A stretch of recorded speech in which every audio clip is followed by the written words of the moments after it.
The research station looked abandoned when I pulled up in the government Land Cruiser. The morning heat was already building. The prefab building sat like a metal box against red dirt and scrub. I'd expected neat, empty rooms waiting for my 6-month atmospheric monitoring assignment. Instead, I found chaos. Coffee sat cold in a mug on the kitchen table. Half a sandwich lay on a plate, one bite missing. The bread had turned hard, but it wasn't moldy yet. Maybe a week old, maybe less. I touched the mug. Stone cold. In the bedroom, clothes were scattered across the unmade bed. Toiletries still crowded the bathroom counter. A razor sat open by the sink. Dried shaving cream flaked around the drain. Someone had left in a hurry. The smell hit me then. Stale air and abandonment, like walking into a house where life had simply stopped. I stood in the doorway, sweating despite the air conditioning, trying to process what I was seeing. This wasn't the clean handover I'd been promised in Adelaide. I found the logbook on the main desk, its pages ruffled, as if someone had been flipping through it frantically. Dr. Sarah Chen had been my predecessor, scheduled to finish her assignment 2 weeks ago. Her final entry was dated 10 days back. Equipment readings normal. Radio check at 1,400 hours. All systems operational. Nothing about leaving early. Nothing about an emergency. The handwriting looked steady, professional. Not the script of someone preparing to abandon their post. The government liaison who'd briefed me in Adelaide had mentioned Dr. Chen's assignment was complete. Standard handover, they'd said. Clean slate, fresh start. But nobody cleaned this slate. I walked back through the rooms, noting details that painted a picture of interrupted routine. A book lay face down on the bedside table, reading glasses perched on top. The refrigerator hummed with food that would spoil soon. Milk, fresh vegetables, an opened container of yogurt. Someone had been living here, following normal patterns, right up until they vanished. I unpacked my gear with growing unease. The isolation didn't bother me. I'd signed up for 6 months alone in the desert, monitoring atmospheric conditions for climate research. But walking into someone else's interrupted life felt like trespassing. Every item I moved seemed to hold questions. Why had Dr. Chen left clothes behind? Why abandon a half-eaten meal? Why was there no forwarding information, no note explaining the departure? The radio worked fine when I tested it. Static crackled, then cleared as I found the proper frequency. My check-in call to Adelaide went through clearly. Yes, I'd arrived safely. Yes, the station appeared operational. No problems to report. I didn't mention Dr. Chen's belongings. Something held me back. An instinct that this situation was more complicated than it appeared. The voice on the other end sounded routine, bored even. Acknowledged, Desert Station 7. Next scheduled check-in Thursday, 1,400 hours. Adelaide out. The radio fell silent, leaving me alone with my questions. That first night I lay awake listening to the desert's silence. It wasn't really silent. Wind moved through the scrub. Metal creaked as the building cooled. Something small scurried across the roof, claws scraping against corrugated steel. But underneath it all was a vastness that seemed to press against the walls. I'd known isolation before, worked remote stations in Queensland and the Northern Territory. But this felt different, heavier, like the emptiness itself was watching. I got up twice to check the locks, both times finding them secure. The second time, I stood at the kitchen window looking out at moonlit desert. Nothing moved except spinifex grass swaying in the night breeze. Yet I couldn't shake the feeling that something was out there, just beyond the reach of the station's security lights. The smoke appeared at dawn. I was checking the atmospheric monitors when movement caught my eye. On the horizon, maybe 10 kilometers out, a thin column of smoke rose straight up in the still morning air. Dark against the pale sky, perfectly vertical. I grabbed binoculars from the equipment room and focused on the spot. Definitely smoke, but from what? No buildings out there according to my maps, no roads. The satellite imagery showed nothing but empty desert in that direction. Could be a brush fire, but the column was too controlled, too precise. Natural fires spread and wavered. This rose like a signal flare, steady and deliberate. I watched for 20 minutes, timing it on my watch. The smoke maintained its steady rise, never wavering, never spreading into the broader plume you'd expect from burning vegetation. Then, as the sun climbed higher and desert wind picked up, it vanished, not dissipated. Vanished. One moment it was there, a dark line against the morning sky. The next moment, nothing. I lowered the binoculars and rubbed my eyes, wondering if I'd imagined it. But when I looked again, the sky was empty except for a few high clouds. I marked the location on my map with a red X and made a note in the logbook. 0647 hours. Smoke column observed northeast, approximately 10 kilometers. Duration 20 minutes. Source unknown. Weather clear. Wind light variable. Probably someone camping, maybe burning trash, or signaling for help. Still, protocol required documenting anything unusual in the monitoring area. The next morning, smoke appeared again. Different location this time, maybe 15 kilometers southeast. Same behavior. Straight column, steady for 20 minutes, then gone. I timed it precisely. 0651 to 0711 hours. Almost exactly 20 minutes. Day 3 brought smoke to the north. Day 4, back to the southeast, but a different spot. Always at dawn. Always the same duration. Always the same mysterious disappearance. I tried photographing it with the station's digital camera, but the smoke never showed clearly in pictures. Too far away, too thin against the pale morning light. The quotes, binoculars revealed details that the camera couldn't capture. The precise vertical rise, the controlled density, the way it simply stopped rather than gradually fading. By the end of my first week, the pattern was undeniable. Someone was out there, lighting fires at precise intervals from different locations around the station. But why? And how did they move between spots so fast? Some of the locations were 20 kilometers apart. Even with a vehicle, crossing that distance on rough desert terrain would take hours. Yet the timing never varied. 0647 hours, give or take 3 minutes. 20 minutes duration, measured to the second. Then nothing until the next dawn. I found Dr. Chen's personal journal while searching for equipment manuals. It was tucked under a stack of technical reports, bound in worn leather, with an elastic band holding it closed.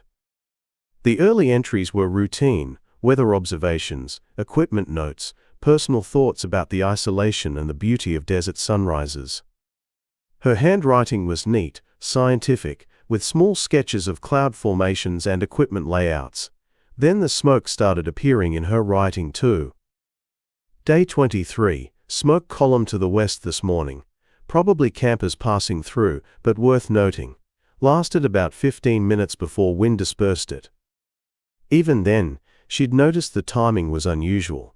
Day 31, more smoke, different location. Starting to wonder if someone's trying to get attention.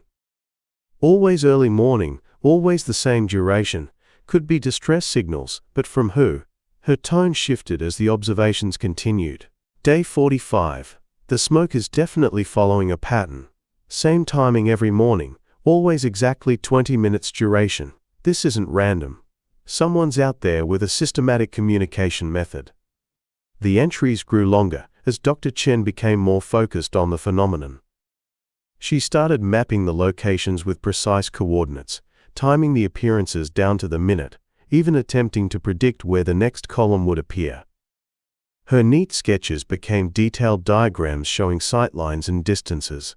Day 67. I'm starting to worry they're watching me. The smoke positions make a loose ring around the station, always far enough to require binoculars, always positioned where they'd have clear sightlines to this building. My hands trembled as I read. Dr. Chen's handwriting grew more erratic as the entries progressed. Her neat scientist script devolved into hurried scrawls, pressed deep into the paper. Day 89. Tried driving toward the smoke this morning. Pushed the Land Cruiser as hard as I dared across the rough ground. By the time I reached the estimated location, nothing. No ash, no burnt material, no tire tracks. It's like the smoke appeared from nowhere and left no trace. Day 92. Radio acting up. Probably solar interference, but the timing is suspicious. Static increases every morning, right after the smoke appears. Equipment tests fine, but signals won't carry. Adelaide's getting harder to reach. Day 98. Someone's out there. I know someone's out there. The smoke isn't random, it's communication. But who are they talking to, and what are they saying about me? The final entries were barely legible, written in what looked like shaking hands. Day 134. They know I'm watching. The smoke moved closer today, close enough to see without binoculars. This is a message. They're trying to tell me something, or warn me about something. Day 139. I can't take much more of this. The isolation was bad enough before I knew I wasn't alone. Now I lie awake listening to every sound, wondering if they're out there watching the station, watching me. The journal ended there, 6 days before Dr. Chen's final logbook entry. I checked the dates twice, cross-referencing with the official records. Something had happened in those missing days, something significant enough to change her behavior completely but not important enough to record. Or too dangerous to record. The morning smoke continued appearing around my station, following the same pattern Dr. Chen had documented. I started my own map, marking each location with precise coordinates and timing. Despite myself, I found the mystery compelling rather than frightening. Dr. Chen had approached it like a scientist studying an unknown phenomenon. I found myself doing the same, treating it as a puzzle to solve, rather than a threat to fear. My radio calls to Adelaide grew more difficult, static increased daily, and several scheduled check-ins failed completely. The equipment tested fine during diagnostics, but the signals wouldn't carry when I needed them. I mentioned the communication problems in my reports, blaming atmospheric interference and solar activity. The explanations felt reasonable. This was remote country where radio communication often proved unreliable, but the timing bothered me. The static always got worse right after the morning smoke appeared, as if the two phenomena were connected somehow. On day 18, I decided to investigate directly. I waited until the smoke appeared, northeast this time, maybe 12 kilometers out, then immediately drove toward it in the Land Cruiser. The desert terrain slowed me down more than I'd expected. What looked like smooth ground from a distance turned into a maze of small arroyos, rocky outcrops, and patches of soft sand that grabbed the wheels. I pushed the vehicle as hard as I dared, bouncing over rocks and scraping the undercarriage on unexpected ridges. 25 minutes later, I reached the estimated location. Nothing. No ash, no burnt material, no sign that anything had burned here recently. The ground wasn't even scorched. I walked expanding circles from the GPS coordinates, checking every bush and rock formation within 100 meters. The thorny scrub caught at my clothes, and the sun beat down mercilessly, but I found nothing that could have produced the smoke I'd clearly observed. But I found something else. Tire tracks, barely visible in the hard-packed earth. Fresh ones, from a heavy vehicle with deep tread tires. The tracks led away toward rougher terrain, where rocky ground wouldn't hold impressions. I followed them for 50 meters before they disappeared completely on a stretch of sandstone. But the discovery changed everything. Dr. Chen had been right. Someone was out there. Someone with a vehicle and a reason to avoid contact. The next morning brought smoke from a new location, but I was ready. This time I didn't drive toward the column itself.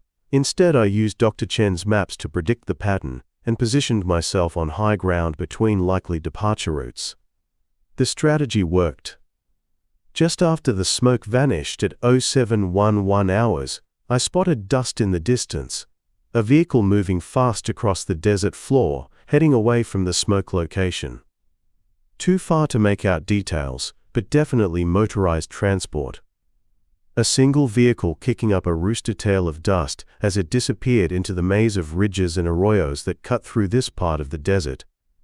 I tried following the dust trail, but my government Land Cruiser was too slow and too conspicuous. The other vehicle had at least a 5-minute head start, and knew the terrain better than I did. It vanished into broken country, where a dozen different routes could provide escape. Still, I'd confirmed what Dr. Chen had suspected. People were operating in the monitoring area, using smoke signals for some kind of communication. The question was why they were being so secretive about it. That evening, I tried raising Adelaide on the radio again. Static filled the airwaves, worse than ever. I managed to get through briefly, just long enough to report that equipment readings were normal, and I was maintaining the monitoring schedule. The voice on the other end sounded distant and distorted, barely comprehensible through the interference. I didn't mention the smoke or the vehicle sightings. Something told me to keep that information to myself for now. 3 days later, I found the mining camp. I'd been tracking smoke locations on my map when I noticed they seemed to avoid one particular area, about 30 kilometers northeast of the station. Every column appeared around this zone, never in it. The blank space looked deliberate, like someone was marking boundaries. I drove out to investigate, following what remained of an old mining track that barely showed on my topographic maps. The route wound through increasingly rough country, past rusted equipment, and abandoned drill sites from decades past. Remnants of Australia's mining boom scattered across landscape that had reclaimed most traces of human activity. The main camp sat in a natural depression between two ridges, hidden from casual observation. A dozen weathered buildings surrounded a central area where mining equipment sat frozen in rust. Headframes and conveyor systems told the story of copper or gold extraction that had played out years ago. I'd expected complete abandonment, another ghost town left behind when the resources played out and the companies moved on to easier prospects. Instead, I found signs of recent activity. Fresh tire tracks marked the dirt around the buildings, not just one vehicle but several, different tread patterns in the dust. A fire pit contained warm ashes. Not hot, but still retaining heat from recent use. When I held my hand over the pit, I could feel residual warmth rising from the coals. Boot prints led between the structures, crisp impressions in places where dust had been recently disturbed. The prints were fresh enough to show detailed tread patterns. I called out, my voice echoing off the canyon walls. "Hello? Anyone here?" Only silence answered, but it felt like the silence of people hiding rather than true emptiness. I explored carefully, noting details that suggested ongoing habitation despite the outward appearance of abandonment. In the largest building, probably an old equipment shed, I found sleeping areas. Bedrolls stacked neatly against one wall, arranged with military precision. A camp stove sat on a makeshift table, clean and ready for use. Supplies were organized in plastic containers, canned food, medical kit, tools, spare clothing. Everything clean, everything ready for use, but nobody home. The tire tracks led out of the camp in multiple directions, but they were impossible to follow once they reached rocky ground. Whoever used this place knew how to cover their movements effectively. I checked my watch. 3 in the afternoon, plenty of time to get back to the station before dark, but I was reluctant to leave. This camp answered some questions while raising many others. People were definitely living out here at least part-time. The smoke signals were probably their communication system. But why the secrecy? Why avoid contact with the research station? As I walked back toward my Land Cruiser, I noticed something that made me stop cold. Fresh boot prints led from the main camp area toward a ridge that offered a clear view back toward my research station. The prints were deep and clear in a patch of soft earth. Someone had been walking this route recently, within the last day or two, based on how crisply the treads showed. I followed them up the ridge, my heart rate climbing with the elevation. At the top I found a worn spot in the rocks where someone had spent considerable time observing. Cigarette butts lay scattered around the position, weathered but not ancient. The dirt was packed down from repeated use, worn smooth by boots and bodies. From this vantage point, I could see my research station clearly in the distance. Every detail was visible through the clear desert air: the building, the monitoring equipment, even my Land Cruiser parked outside. Anyone with decent binoculars could watch my daily routine from here without being detected. The realization sent chills down my spine despite the afternoon heat. For weeks, while I'd been observing the smoke signals and wondering about the mysterious people in the desert, they'd been watching me just as intently, studying my patterns, my behavior, my reactions to their signals. I was the subject being observed, not the observer. I drove back to the station as the sun began to set, my mind racing with questions. The mining camp proved that Dr. Chen's suspicions were justified.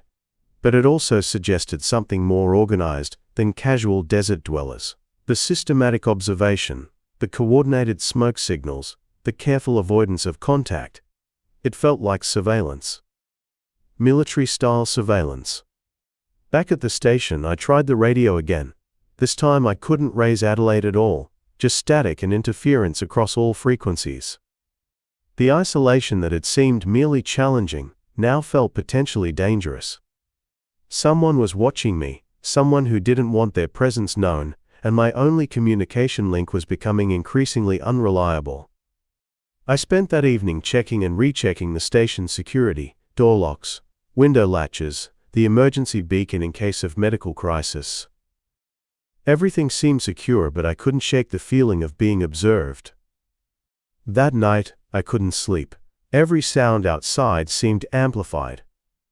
Wind rattling the equipment housing, metal expanding and contracting as temperatures dropped. Around 3 a.m., I gave up trying and made coffee instead. Walking to the kitchen area in boxers and a t-shirt, I stopped. Something was wrong with the supply shelves. Items had been moved. My canned goods, usually arranged by type, were mixed up. The crackers I'd opened yesterday sat in a different spot entirely. I stood there in the dim light, pulse quickening. I'd been tired when I returned from the mining camp, but not tired enough to forget where I put things. My habits were ingrained: beans with beans, soup with soup, everything in its designated place. I checked the locks on the doors, both secure, just as I'd left them. The windows were too small and high for easy entry, and besides, they were latched from the inside. But someone had been in here while I slept. Someone had walked through my living space, close enough to touch me if they'd wanted. I searched the station methodically, turning on every light. In the equipment room, I found the first message, scratched into the metal housing of the atmospheric monitor. Fresh scratches that definitely hadn't been there before. Watching. The letters were crude but clear, carved with something sharp. My hands shook as I ran my fingers over them. The metal was still slightly warm from the cutting tool, meaning this had been done recently. Very recently. I grabbed a flashlight and checked outside, my bare feet cold against the concrete pad. No footprints in the dust around the building, but the ground was too hard and rocky near the foundation to show much anyway. Whoever had done this knew how to move without leaving obvious traces. Back inside, I found more messages. Not alone, carved into the bathroom mirror frame. Careful WHOU trust, scratched into the radio bench. Each message made my stomach tighten further. The worst part was realizing how vulnerable I'd been. Someone had walked through the station while I slept, close enough to hear me breathing. They'd taken time to carve messages, to rearrange my supplies, to make their presence known without revealing themselves. I spent the remaining hours until dawn checking and rechecking locks, jumping at every noise. A mouse scurrying across the roof sounded like footsteps. Wind rattling a loose panel became someone trying doors. When the sun finally rose, I watched for smoke signals with new understanding. The people sending those signals weren't just communicating with each other, they were coordinating surveillance of me. Sure enough, smoke appeared on the northern horizon at exactly 0647 hours. But now I wondered what messages were being sent about my movements, my routines, my worthiness, for whatever test they seemed to be conducting. The next few days passed in a haze of paranoia and sleeplessness. I tried to maintain my normal research schedule but found myself constantly looking over my shoulder. Every morning brought new evidence of nighttime visitors, food items rearranged, equipment touched, fresh scratches in metal surfaces. The messages were getting more specific. "Your predecessor failed," appeared on my desk, carved into the wooden surface. "Prove you're different," was scratched into the doorframe of my sleeping quarters. Each new message felt like a test, a challenge to see how I'd respond to escalating psychological pressure. I tried the radio repeatedly, desperate for contact with the outside world, but I could barely raise Adelaide anymore. When I did get through, the connection was so full of static that meaningful conversation became impossible.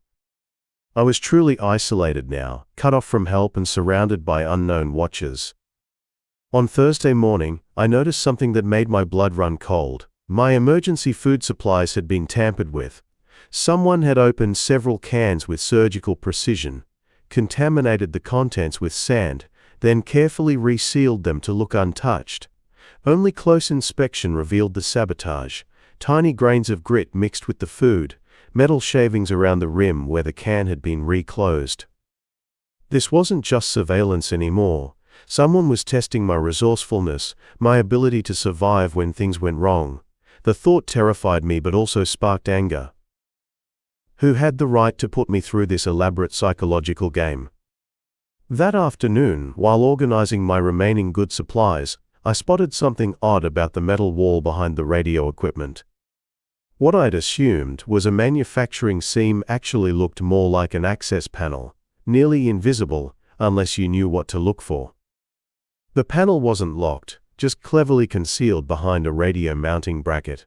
I worked it loose with a screwdriver, my hands shaking with anticipation. Behind it, I found a narrow space containing equipment I didn't recognize. Additional radio gear, more sophisticated than anything the research station officially possessed. Multiple receivers, frequency scanners, recording devices.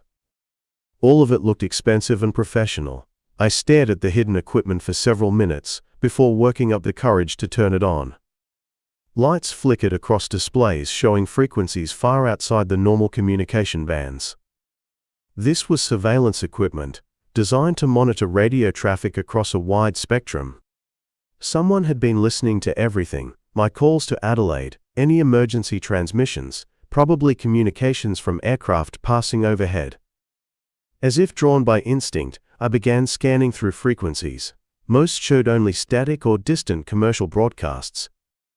Radio Perth playing classic rock, truckers talking on CB channels, aviation frequencies with routine position reports. Then I found something that made me freeze. Voices. Clear, close, and talking about me. Still following his normal routine. Up at 6:30, checks the monitoring equipment, watches for the morning signals. I grabbed a pencil and started taking notes, my hands trembling. He found the mining camp Tuesday, spent about 3 hours there, took photos of the sleeping areas. Did he take anything? Leave anything behind? No, just looked around, but he found the observation post on the ridge, followed the boot prints right to it. Stood there for 10 minutes looking back at the station. My stomach dropped. These people had been watching me constantly, tracking my movements with military precision. What about the messages? A new voice asked, female and authoritative. He's scared, but hasn't run. Still checking the equipment every day, still trying to maintain his research schedule. Better response than the last one. The last one, Dr. Chen. Chen panicked. The first voice continued, started sending emergency radio calls after the third night, requesting immediate extraction, never adapted to the situation. This one's different. Furtak's been scared for days but he's still functional, still thinking instead of just reacting, shows better psychological resilience. I realized I was holding my breath. These people were evaluating me, comparing my reactions to my predecessors. But for what purpose? What were they preparing me for? A weather alert crackled through on my official radio, interrupting the hidden frequency. A massive dust storm was approaching from the west, expected to hit the research area within hours. Wind speeds up to 80 kilometers per hour, visibility near zero. I'd experienced desert storms before. They could last for days and make travel impossible. As I prepared the station for the storm, boarding up windows and securing equipment, I kept the hidden radio active. The voices continued their discussion, apparently unaware that their frequencies could be monitored from inside the station. "Storm's perfect timing," someone said. "Natural cover for the final evaluation. Are we sure he's ready?" He's survived 3 weeks of psychological pressure without breaking, found the camp, handled the surveillance, adapted to isolation better than expected. If he passes tonight's test, we bring him in. Tonight's test. My mouth went dry. Whatever they'd been building up to was happening during the storm. By evening, the storm hit with devastating force. Winds screamed across the desert, driving sand and debris against the station walls with sounds like machine gun fire. I sealed myself inside as dust found its way through every crack and gap in the building. The power flickered but held. Emergency lighting cast eerie shadows as the station shuddered under the assault. For the first time in days, I felt relatively safe. No one could approach in this weather without serious risk. The constant presence of watchers was temporarily suspended by nature's violence. I used the respite to focus on the hidden radio equipment, scanning frequencies and recording conversations. As the night progressed, the discussions became more revealing. "Storm's perfect cover," someone said. "We can move supplies through the southern route without observation." "What about government patrols?" "Grounded until this passes." "Satellite surveillance is useless in this weather. We've got at least 48 hours of clear movement." I began to understand. These people weren't just hiding from me. They were hiding from authorities. The research station sat in the middle of something larger, some kind of organized operation that required secrecy from government oversight. On the second night of the storm, trapped inside the sealed station, I heard the conversation that changed everything. "Council meeting tomorrow night if the weather clears," a woman's voice announced. "Need to make final decision about the researcher. He's passed all the preliminary tests," someone replied. "No panic. No abandonment of duty, adapted to stress without breaking down." "But can we trust him? Once we make contact, there's no going back." "Better question is whether we can afford not to make contact. We need this station operational, and we need someone here who won't report our movements to Canberra." My mind raced. They needed the research station for their operations, whatever those operations were. They'd been testing me to determine if I could be trusted, or if I'd need to be eliminated like Dr. Chen apparently had been. "The previous researcher was going to expose us," the woman continued. "Started asking too many questions over the radio before we could properly evaluate him. We had to arrange his transfer before he compromised everything." So Chen hadn't just been reassigned, he'd been forced out by these watchers when he became a security risk. I wondered how they'd managed that, but suspected they had more influence with outside authorities than seemed possible from a group of desert dwellers. Chen lasted 43 days before he started requesting emergency extraction, someone said. Filed reports about unusual activity, mentioned the smoke signals in his official logs. We had to act fast. Furtak's been here 28 days and hasn't mentioned us once in his reports. Shows better judgment. The storm raged through a third day, giving me time to process what I'd learned. These people, whoever they were, had been using the research station's location for their own purposes for some time. They'd run off my predecessor when Chen proved unsuitable, and now they were deciding whether I could be brought into their confidence or needed similar removal. The question was whether I wanted to be brought in. Whatever they were doing required secrecy from the government I worked for. That made it illegal by definition, even if it wasn't necessarily criminal. On the third evening, as winds finally began to subside, I heard the conversation that revealed everything. "Network confirms the government inspection has moved up," someone reported. "They'll be at the research station Monday morning instead of next month." Why the change? Unknown. Could be routine schedule adjustment, could be suspicion about Chen's reports before his transfer. Either way, timelines compressed. How compressed? 4 days. We need a decision about Furtak before they arrive. If he's going to be with us, he needs to know what to say and what to keep quiet. If not, the implications hung heavy in the static-filled air. Monday was only 4 days away. Bring him tomorrow night after the dust settles. The woman's voice decided. Final evaluation face to face. If he passes, we read him in completely. If not, we arrange another transfer before the inspection team arrives. I spent that night staring at the ceiling, knowing that tomorrow would determine my fate.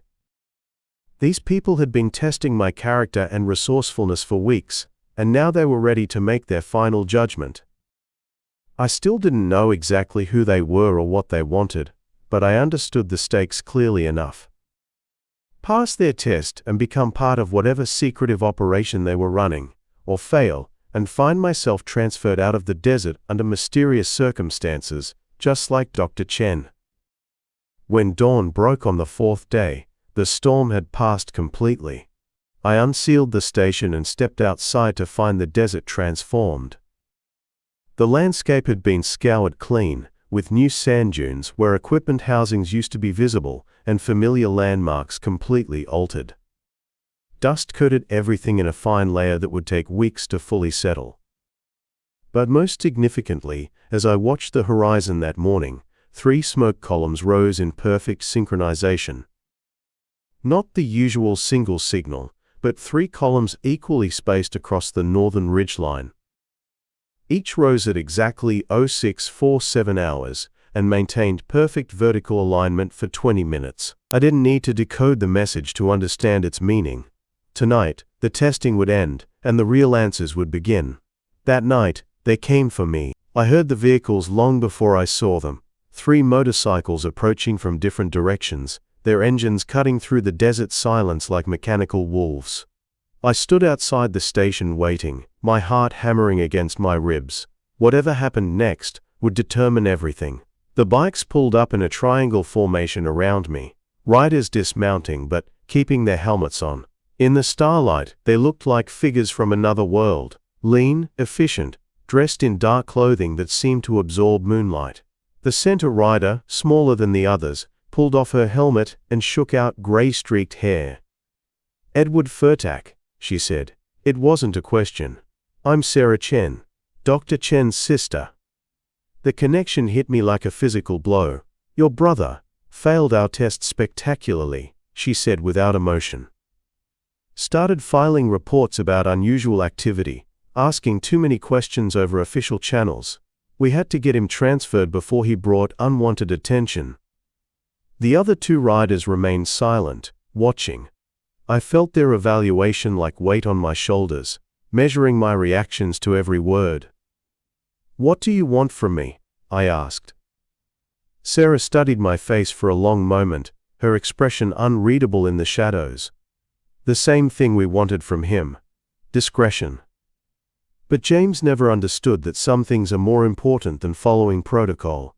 She gestured toward the northern ridgeline, where I'd seen the smoke signals for weeks. "There are 47 people living out there in communities the government doesn't know exist. Families, kids, people who've chosen to disappear from the grid for reasons that are their own business. This research station sits right on their main supply route."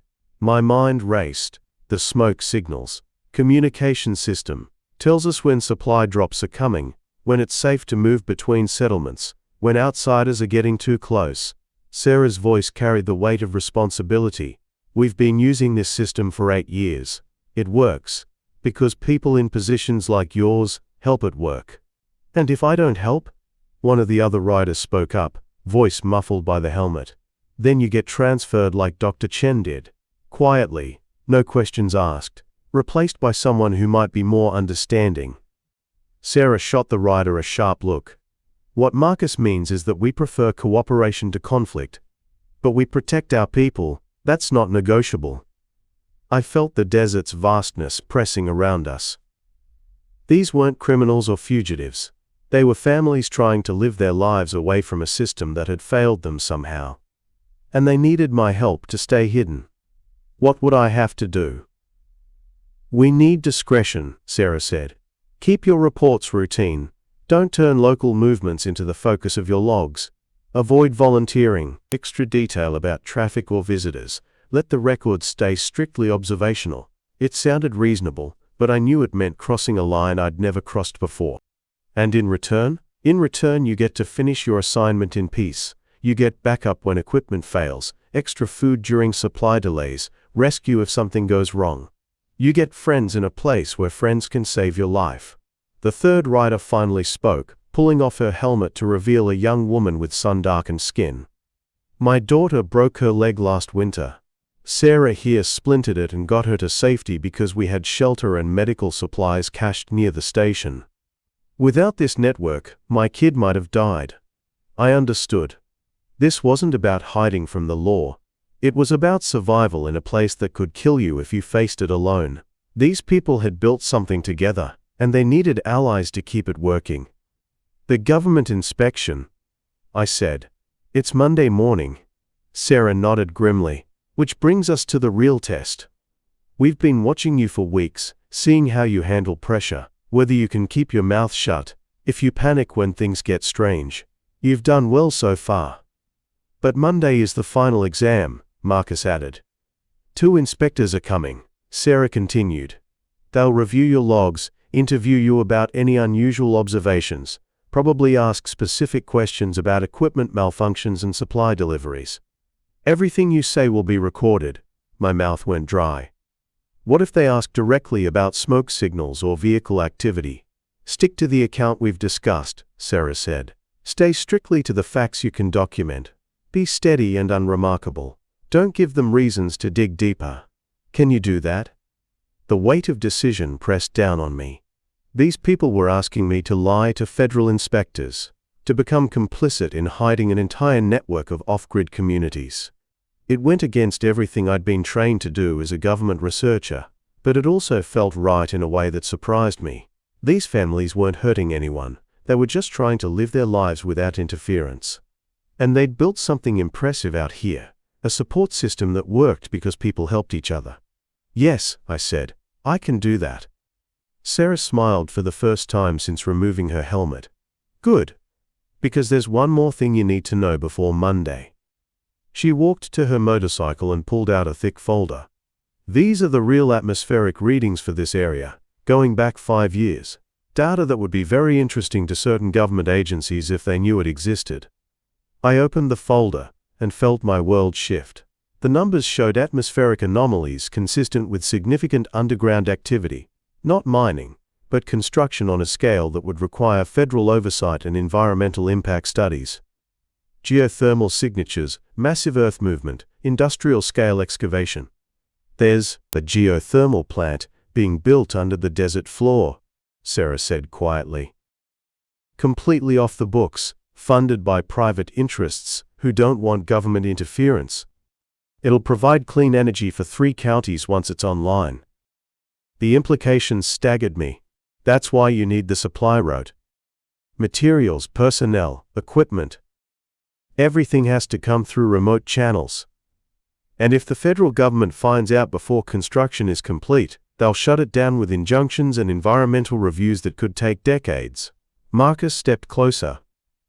47 people living off-grid is one thing. A multi-million-dollar energy project is something else entirely.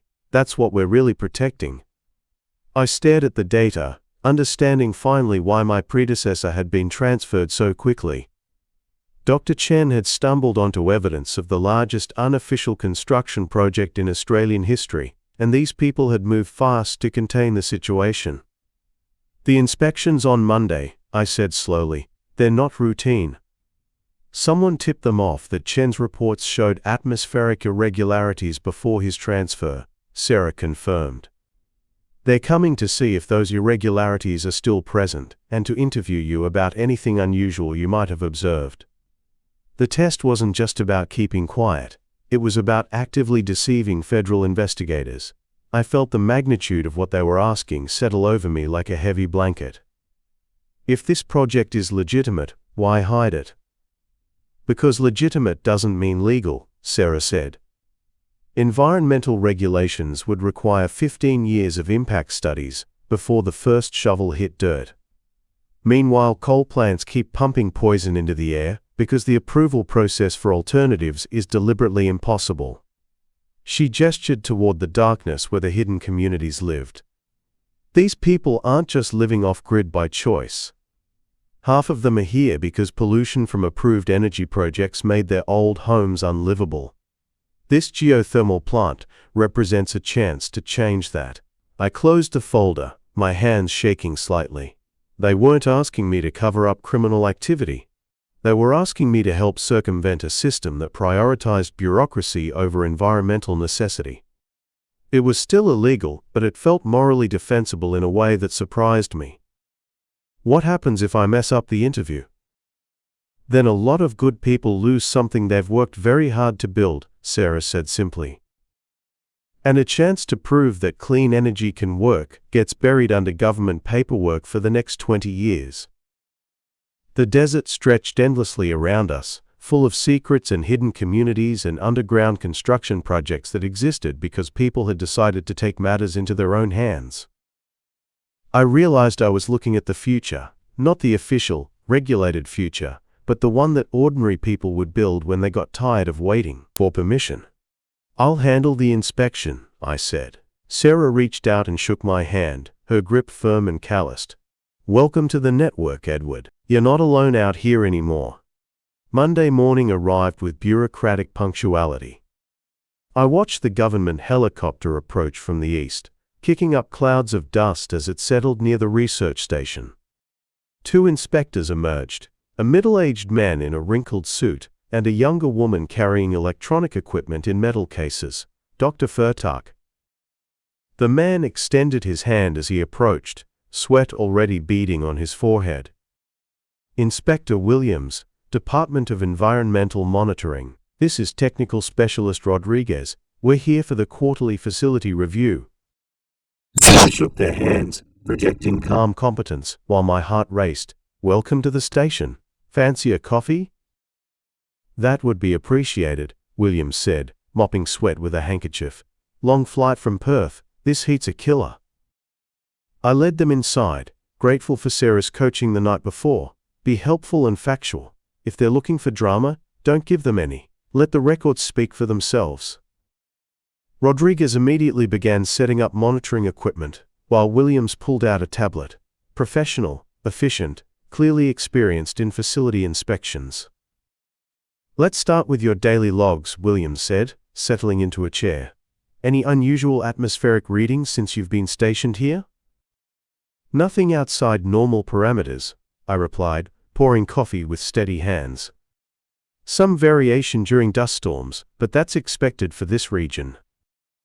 "What about equipment malfunctions? Your predecessor reported several instances of instrument failure before his transfer." I had prepared for this question extensively. "I've had occasional radio interference during bad weather, and one of the atmospheric samplers needed recalibration after a dust storm, all documented in my maintenance reports." Williams scrolled through data on his tablet, cross-referencing with my written logs. Dr. Chen's final reports mentioned atmospheric anomalies consistent with possible underground activity. Have you observed anything similar? This was the crucial moment. I kept my voice level and professional. I reviewed Dr. Chen's data when I arrived, but I haven't been able to replicate his readings.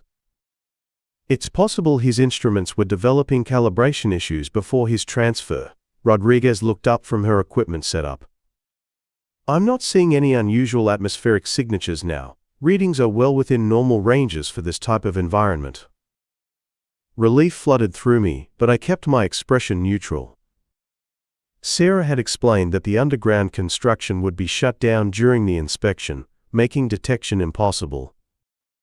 "Have you observed any unusual vehicle activity in the area?" Williams continued.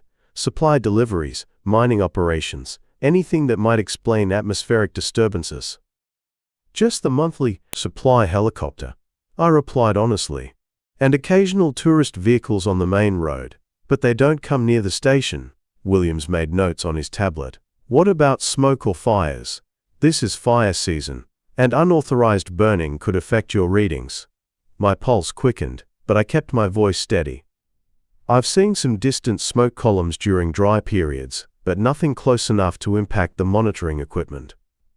Probably just natural brush fires or controlled burns from the cattle stations. It wasn't technically a lie. I had seen smoke columns, and they were distant. I simply omitted their artificial nature and precise timing. Rodriguez finished her equipment scan and began packing up. Everything looks normal, Inspector. Atmospheric readings, equipment calibration, facility conditions, all standard. Williams closed his tablet and looked around the station. Dr. Furtak, how are you finding the isolation? Some researchers struggle with the psychological aspects of remote assignment. It's been an adjustment, I said carefully, but I knew what to expect when I accepted the position. The work is important, and I'm comfortable with solitude. No signs of stress, paranoia, or unusual behavior patterns. Dr. Chen's final reports showed signs of increasing anxiety about perceived surveillance and mysterious activities. I felt a chill at how close my predecessor had come to exposing everything. I think the isolation affected him more than he initially expected. It's easy to start seeing patterns that aren't there when you're alone with your thoughts for months at a time. Williams nodded sympathetically. That's exactly what we suspected. Dr. Chen was an excellent researcher, but perhaps not suited for extended isolation. You seem to be handling it much better. The key is maintaining routine and staying focused on the work, I replied. Rodriguez loaded the last of her equipment into the helicopter, while Williams conducted a final walkthrough of the station. I followed, pointing out equipment upgrades and maintenance improvements with genuine enthusiasm. By the time they finished, both inspectors seemed satisfied with my competence and mental stability. Excellent work, Dr. Furtak, Williams said as they prepared to leave. Your logs are detailed and professional, your equipment is well maintained, and you clearly have a good handle on the research requirements. Thank you, I said. I'm looking forward to completing the full 6-month assignment. As the helicopter lifted off and disappeared toward the eastern horizon, I felt the weight of deception settling in my chest. I'd successfully lied to federal investigators, becoming complicit in hiding a massive underground construction project and network of off-grid communities. But as I watched the aircraft disappear, I also felt something unexpected. Pride. I had helped protect something worthwhile, something that represented hope for a different kind of future. That evening, as the Fangrekstointatable sun set over the desert, I saw 3 smoke columns rise from the northern ridgeline. Not a signal this time, but a celebration. The network had survived another test, the geothermal project could continue, and 47 people would keep their hidden homes. I realized I understood the desert differently now. What had seemed empty and hostile when I arrived was actually full of life and purpose, and human connection. People were building things out here, not just geothermal plants and communication networks, but communities based on mutual aid and shared risk. I'd been changed by learning that some of Australia's most remote places weren't empty at all. They were full of people who'd decided to take responsibility for their own futures, and who were generous enough to trust a stranger with their secrets. As night fell over the research station, I felt less alone than I had in years. I had allies now, people who would come if I needed help, places where I would always be welcome. The desert had tested me and found me worthy of its hidden truths.